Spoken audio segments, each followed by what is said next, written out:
سلام، من فاطمه نوابی هستم و در این برنامه از میز گردهای مهاجرتی میخوایم درباره صنعت جذاب ساخت و ساز در استرالیا و پتانسیل بالای مهاجرتی مشاغل مربوط به ساختمان صحبت بکنیم. در خدمت جناب آقای محمد بهرامی هستیم، کارشناس ارشد مجموعه پرشین مایگرانت. خیلی خوش آمدید محمد جان. منم سلام عرض میکنم خدمت مخاطبین این برنامه. محمد هستم و در خدمتتونم. خیلی ممنونم. میشه یه توضیحی بدین که چرا اصلا مشاغل مربوط به ساخت و ساز همیشه برای مهاجرت به استرالیا پرطرفدار بودن؟ ما وقتی به تاریخچه مهاجرت به استرالیا نگاه میکنیم میبینیم به دلیل توسعه و رشدی که صنعت ساخت و ساز در استرالیا همیشه داشته، پتانسیل های مهاجرتی هم در ارتباط با این مشاغل همیشه در استرالیا بالا بوده. چرا؟ یه دلیل خیلی مشخص داره. استرالیا یک کشوریه که وسعتش به اندازه یک قاره است.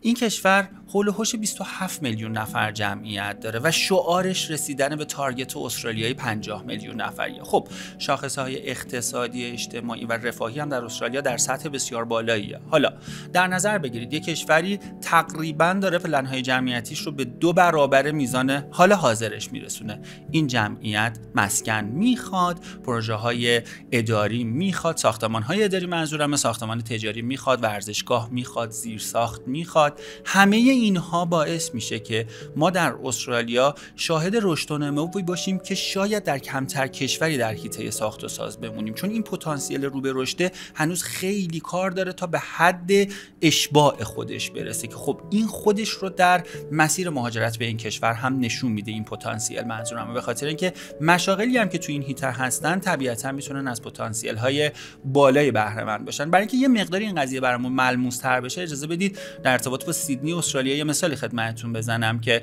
سیدنی رو اگر بخوایم با تهران مقایسش بکنیم، شهریه که 17 برابر وسعتش از تهران ما بزرگتره.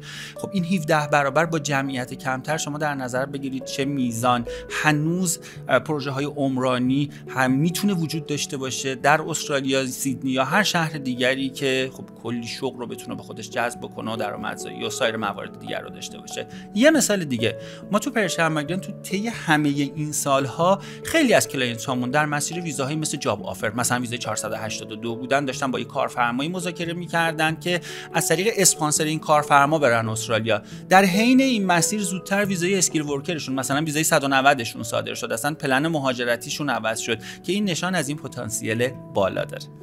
خیلی ممنونم. پس یعنی میتونیم بگیم که تا الان هم اینطور بوده که این دسته از مشاغل وضعیت خیلی خوبی داشتن، حالا هم از نظر پتانسیل مهاجرت هم از نظر بازارکاری که در استرالیا دارن. درسته؟ دقیقاً. ما وقتی راجع به مهاجرت کاری داریم صحبت میکنیم، خیلی از مشاغل توی برهه‌های زمانی مشخص میتونن پتانسیل‌های مهاجرتی کم، متوسط یا بالا داشته باشن.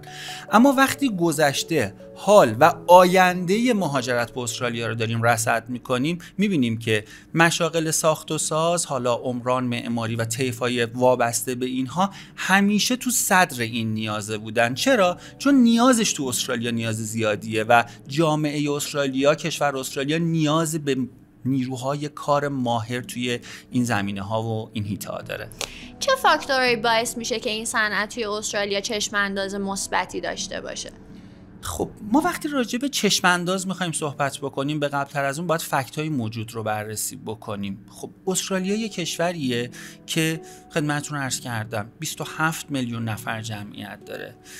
به طور مستقیم یا غیر مستقیم در صنعت ساخت و ساز در استرالیا 1,140,000 نفر دارن کار میکنن. درصد بگیریم میشه 9% از جمعیت کل استرالیا.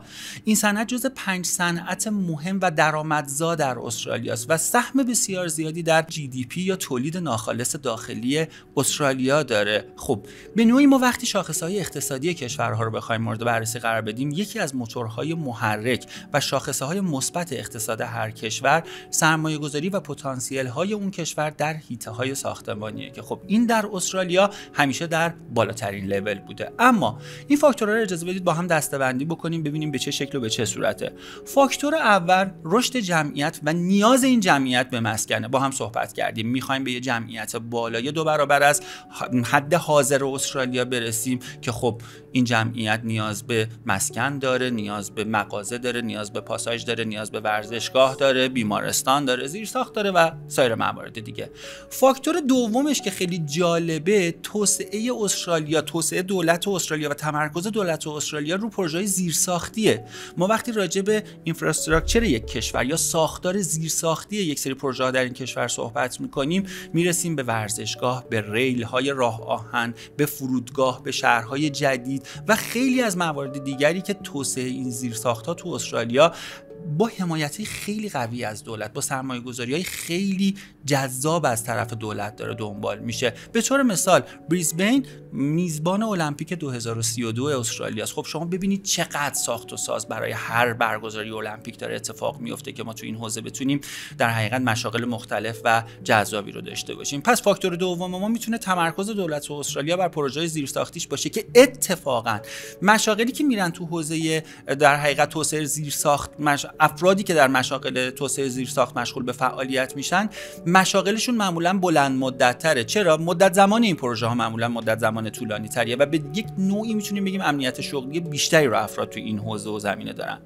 اما فاکتور بعدی که توی این چشم انداز خیلی مؤثره، تمرکز استرالیا بر ساخت و ساز پایدار و سبزه. این روزها هر کسی در حیطه در حقیقت ساخت و ساز داره کار میکنه راجع به بحث گرین آرکیتکچر زیاد شنیده.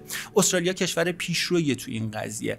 ما خیلی وقتا میبینیم گونه‌های جانوری و گیاهی در این کشور اهمیت فوق‌العاده بالایی دارن و حفظ این گونه‌ها خب این خودش رو بر ساخت و ساز استرالیا هم داره نشون میده. دولت استرالیا خیلی از فناوری‌های نوین رو داره استفاده میکنه، بحث‌های انرژی سیوینگ، استفاده از متریال‌های بروز، استفاده از طرح‌های منطبق با اقلیم و چیزهایی که به طور کلی کمترین میزان پرت انرژی رو در نهایت در یک ساختمان به دنبال داشته باشه. خب این فاکتور هم باعث میشه که ما شاهد بروز یک سری از مشاغل جدید و پیشروتر در استرالیا باشیم که به طیف مشاغل قبلی میتونیم اینها رو هم اضافه بکنیم. جالبه، یعنی اون حساسیتی که روی محیط زیست و گونه‌های جانورشون دارن حتی میتونه روی بازارکار یک گروه شغلی تاثیر بذاره. وقتی یک کشوری میخواد محیط زیست خودش رو حفظ بکنه، در نتیجه میاد ساختمون‌هاش رو هم در راستای اون محیط زیست و نگهداری اون محیط زیست دنبال میکنه. یه مثال جذاب شهر آدلاید در استرالیا است که همیشه پیشرو بوده در زمینه پنل‌های خورشیدی و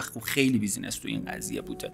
بریم سراغ فاکتور چهارم و استفاده از فناوری‌های نوینه مثل مدل بیم یا بیلدینگ اینفورمیشن مدلینگ یا مثل استفاده از هوش مصنوعی، مثل استفاده از ربات‌ها. تو سیستم بیم ما از ابتدا تا انتهای کار یک کتابچه رو در نهایت خواهیم داشت. تیم‌های مختلف معماری، عمرانی، برق، مکانیک اینها با هم نقشه‌ها رو جلو میبرن و در نهایت یک کتابچه به کارفرما میدن که حتی تو دوره مینتیننس یا نگهداری یک ساختمون اون کارفرما یا اون صاحب ملک میتونه با یه مرور خلاصه روی این موارد بدونه که کجای ساختمانش عیب داره. این تو پروژه ساخت و ساز چجوری تاثیر خودش رو نشون میده؟ باعث میشه پرت مصالح کمتری داشته باشیم، پرت نیروی انسانی کمتری داشته باشیم و بهره وری پروژه ها بالاتر بره و بیشتر بشه.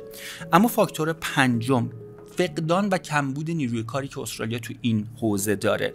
طبق آمار در حقیقت یکی از بزرگترین سندیکاهای ساخت و ساز استرالیا به نام مستر بیلدرز، استرالیا تا سال 2029 میلادی فقدان 500,000 نیروی متخصص در حوزه ساخت و ساز داره. خب خودتون نگاه بکنید، 500,000 تا فقدان داره. مطمئن باشید چند صد هزار تا از این فقدان رو میاد با جذب نیروی متخصص جبران میکنه و جلو میبره. خب این یعنی یک بازار کار بسیار گسترده و یک فرصت طلایی هم برای کسایی که در استرالیا هستن و تو این حوزه میخوان مشغول به کار بشن، هم برای کسایی که میخوان مهاجرت کنن به استرالیا که میتونیم تاثیر مستقیمش رو تو این قضیه و زمینه ببینیم. خیلی ممنونم. خواهش میکنم. خب در این قسمت درباره پتانسیل بالای مهاجرت از طریق مشاغل مربوط به گروه‌های ساخت و ساز صحبت کردیم. در قسمت بعد میخوایم درباره کدهای شغلی این گروه صحبت بکنیم. حتما با ما همراه باشید.